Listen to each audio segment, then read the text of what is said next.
আসসালামু আলাইকুম এভরিওয়ান। আজকে আমরা সহজ তিনটি পেন্টিং করব। প্রথম পেন্টিংটা হচ্ছে পূর্ণিমার রাত।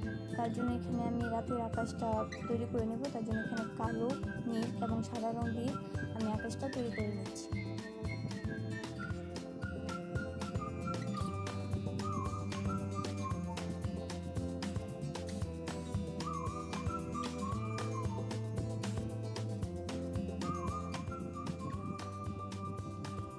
আমার আকাশ রং করা প্রায় শেষ। এরপর আমি এখানে চারটা সাদা রং দিয়ে চারটা এঁকে নেব, আর হচ্ছে আকাশের মধ্যে কিছু সাদা সাদা মেঘ দিয়ে দেব।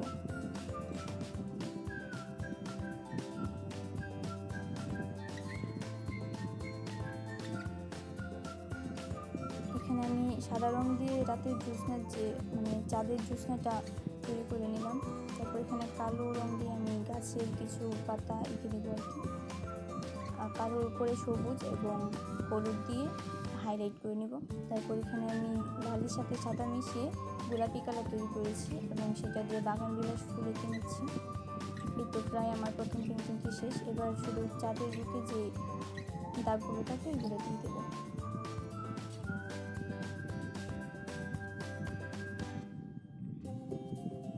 আমার প্রথম পেন্টিংটি শেষ এবং খুবই সহজ একটি পেন্টিং, আপনারা চাইলে বাসায় চেষ্টা করতে পারেন। এবার আমি আমার দ্বিতীয় পেন্টিংয়ে চলে এসেছি। এখানে আমি নীল রং দিয়ে একটা সমুদ্র আঁকবো এবং সমুদ্রের উপর একটি জাহাজ দেবো।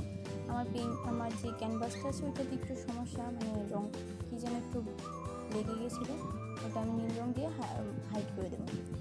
তারপরে নীলের সাথে হালকা সবুজটা মিশিয়ে আমি পানির জন্য সমুদ্রের পানি আনার জন্য একটু নিচের দিকে রংটা দিয়ে দিচ্ছি। এবার তুলির সাহায্যে আমি জাহাজটা এঁকে নেব। সাদা একটু আকাশ দিয়ে দিয়েছি। জাহাজের রংটা আমি লালেই করেছি, আপনাদের যা যেটা ইচ্ছে সেটা করতে পারেন। তারপর এখানে আমি কিছু পানির ঢেউ দিয়ে দেবো এবং জাহাজের যে তারগুলো আছে সেগুলো দিয়ে দেবো। তারপর আমি আবার রংটা দিক তৈরি করেছি। আমার দ্বিতীয় পেন্টিংটিও শেষ।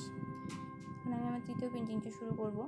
যেহেতু রাত এবং দিন করা শেষ, তাই এখন আমি সন্ধ্যা একটা আকাশ তৈরি করব।